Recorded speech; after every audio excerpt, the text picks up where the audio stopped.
Hi, welcome back and welcome to Heart and Heart 1. This is the foundation of the whole unit, which is you loving you. Self-love is the title of this part of the book. You know, it took me the longest time to understand, what does it mean, self-love? I knew this was important. It made sense to me in my head, but I couldn't figure out, was it okay to love myself? What does it feel like to love myself? This was something that took me years. I was pretty well conditioned to not notice myself. That's the way I'd been raised. The idea was to focus on others and care for others in order to feel that you had value. But what I've learned as I've gone along in this work is that first I need to be able to care for and nurture and bring a loving energy to myself so I can be the best me I can be in the world. How about you? Where are you with this concept? When I say self-love, what comes up for you? There was a while when I felt kind of numb around this. How about you? What are you noticing as I say this? Loving yourself includes really impeccable self-care. It's not self-absorption. It's not ego-based or focused. It's about supporting yourself in countless ways and enjoying who you are, which is part of this continuum of building love for you and enjoying being you.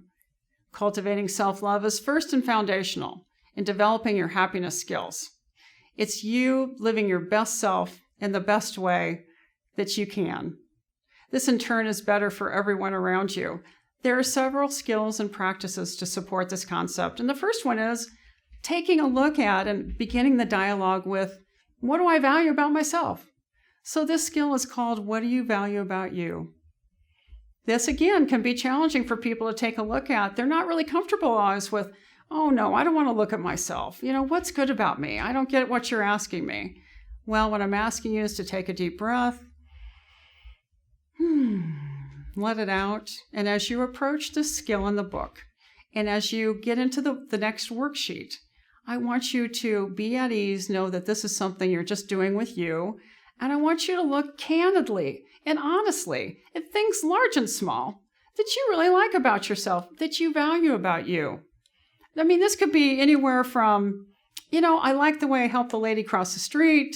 I like the fact I'm a good athlete. I don't really tell that to people, but I feel inside I am. Maybe you just like the way you look in your jeans. What is it for you? Is it you like the way you unload the dishwasher, or drive the car, or you like the way you listen well to other people? There will be a long list if you take your time with this and you get really honest and relaxed and you let these things come out on this sheet of paper here. So I invite you to pause. Take a look at the things you value about you. Write them down. Again, remembering this is just you with you. And when you complete this list, and by the way, you can add to it over time, but as you complete it today, get your Post-it notes out or get your index cards and go ahead and write each thing, one thing on one card, one thing you value on one Post-it note. And again, you're going to put these around in your environment or maybe make a stack of cards that you draw one or two each day. And you focus on, I really value this about me. I value about myself because, I'm really good at reading books and sharing things with people. Or I'm really good at caring for my plants. I'm great at growing them. I want you to get clear on that and create this deck of cards or this list that you hang up in your environment. You can get really creative with it if you want to. Get out your markers, get out your decorative pens, and create something fun if you want to, so that you can bring into focus and awareness the things that you value about you. This is you beginning to bring focus to that in a way that's comfortable for you. So go ahead and take a pause and spend some time on that and come back when you're complete. Welcome back. And your next skill that we're going to take a look at is being your own best friend. Let's talk about this one and see if you want to check it and make it one of yours as well. When I was 18 years old, I found a book called How to Be Your Own Best Friend. At that point, I was 2 years out of a suicide attempt, and believe me, I was deep in the work of how do I figure out happiness, and I've spent my life on that work, which we've discussed. And at this point, it was the beginning of a couple important concepts that I read in that book. And I can quote this to you from here, which is people think happiness is something that happens to them. They don't realize there are things that they have to do in order to create their happiness. That resonated for me. I didn't know what those things were yet, but I wanted to. And this book was a beginning for me. It also introduced the idea that my happiness was going to come from inside of me and be my own responsibility to create. I wasn't going to find it somewhere out in the world. I was going to find it inside of me. And I want us all to think about this work and this program from that perspective as well. And obviously, you are taking responsibility for that, which is why you're here and why you're listening. So I affirm you in that, and I invite you into this idea that you bringing true friendship, true caring, support to yourself as you do to your friends and perhaps your best friend, your spouse, or your children. This is a concept for you to embrace as you do this work around happiness skills. The mirror is a very important place for you to get in front of and talk to yourself. I know it's going to feel a little bit odd to you, but I invite you to get in front of the mirror right now as part of this best friend aspect of your happiness skills and ask yourself, who's your best friend? And practice saying me. I'm my best friend. And do it again. I am my own best friend. And this might feel kind of awkward at first. Keep going, because really this dialogue is with you, as you know, and it's about you saying yes to you. Practice bringing that loving connection, that kindness and patience, all the things you deliver to others. Practice bringing that to you. Practice being your own best friend. You want to say yes to that one? Okay, looking at self-nurture and self-care is continuing this conversation, starting to shine the light up a little bit more on specifically, what can that look like for you? So here's a list of things we bring forward from other parts of the book we've already been in. Caring for your body, massaging your feet, massaging your hands. This is self-nurture, self-care. Saying yes to taking a warm bath. Doing things you love to do. Remember, we talked about this just a couple of skills back. What do you love to do with you? How do you spend time with you? Doing something that's just really fun, whether it's 5 minutes or 5 hours or 5 days.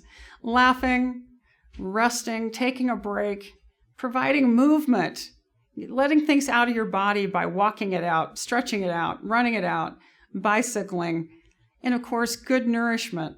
That is something that always is caring and loving to your body. And slow, easy breathing. Your default setting. That's where you want to be. Those are things you can do to self-nourish and self-care. The next skill has 3 practices to it. Cultivating your self-love. The first practice is about connecting with your younger self. And what do I mean by that? First, I want you to begin by thinking about something that you already love in your life, whether it's a child, a pet, an adult, a parent, a grandparent, someone you really feel so nurturing and protective toward, someone that you really trigger that deep inner loving kindness when you're with them.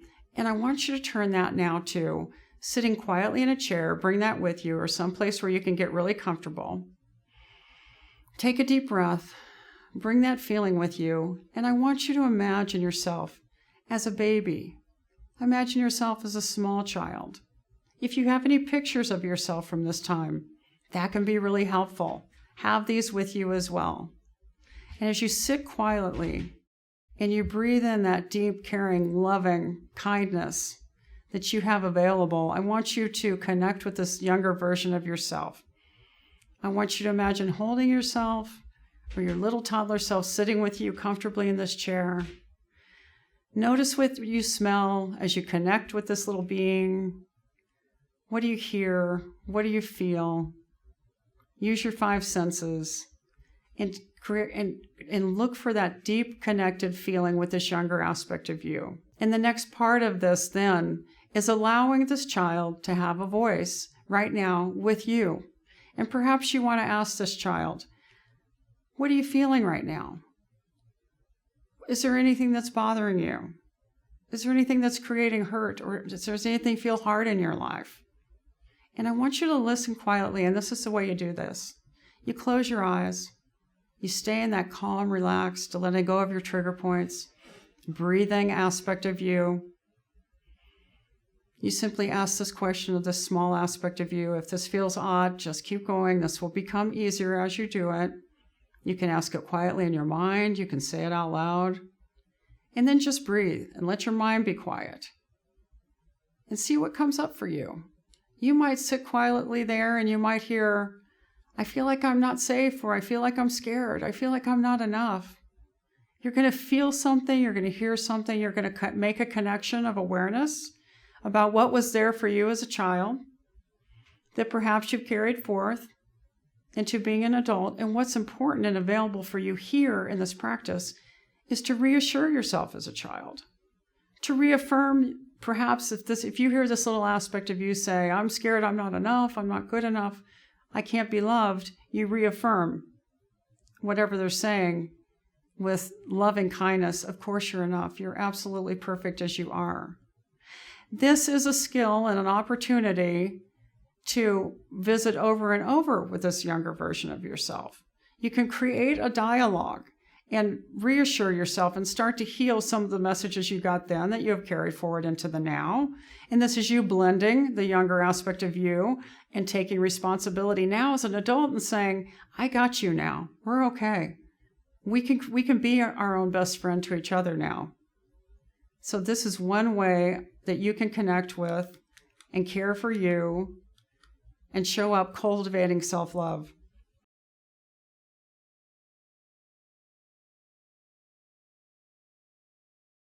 That's your first practice. And the next practice is, again, having fun time alone with you. Let's talk about this a little more. You know, it's different when you're your own best friend and you are okay and happy and look forward to time one-on-one with you. That's an important affirmation that you are really growing into this happiness space of, no matter what's going on in my life, I've got myself. I'm okay. And so what do you enjoy doing? You know, do you want to go for a bicycle ride with yourself? Do you want to take yourself for a hike?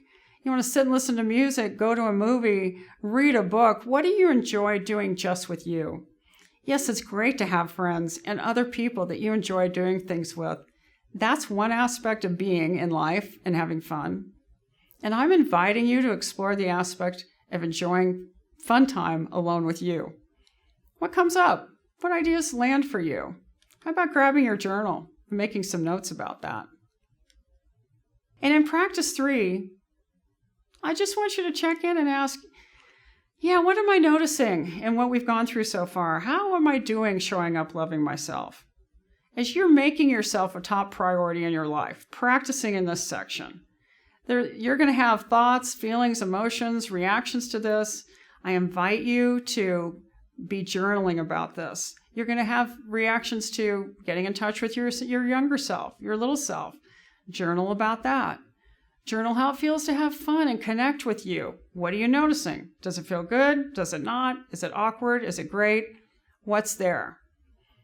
The movement you want to make is toward ease, toward connection in every way with you in a healthy way. This is the same as it would be in developing a relationship with anyone else in your life. A family member, a spouse, friends. You pay attention, you're patient, you listen, you're present.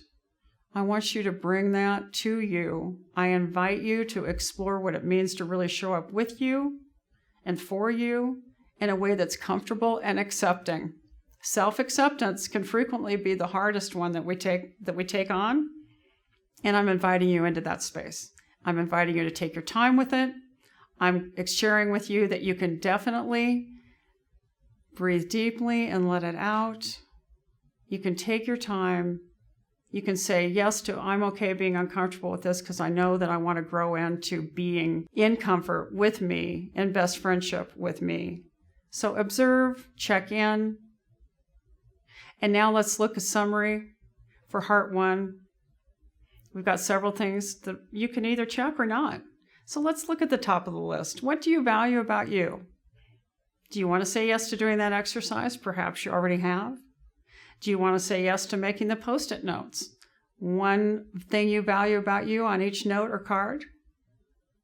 And how about being your own best friend and exploring that space? What does it mean to you to be your own best friend? How do you want to show up as a best friend to you? How about making some notes and journaling that with yourself? Do some exploration. We had a list of ways you can self-nurture and self-care. You want to check that box and practice those? And under cultivating self-love, we had 3 practices. connecting with younger self, fun time alone, and self-awareness. Are those things you want to say yes to? Any reminders you want to set? Any Post-it notes you want to post? Anything you want to plan in your planner? Take a pause here, check in, and then I'll meet you at Heart 2. Thanks. Thanks for being here.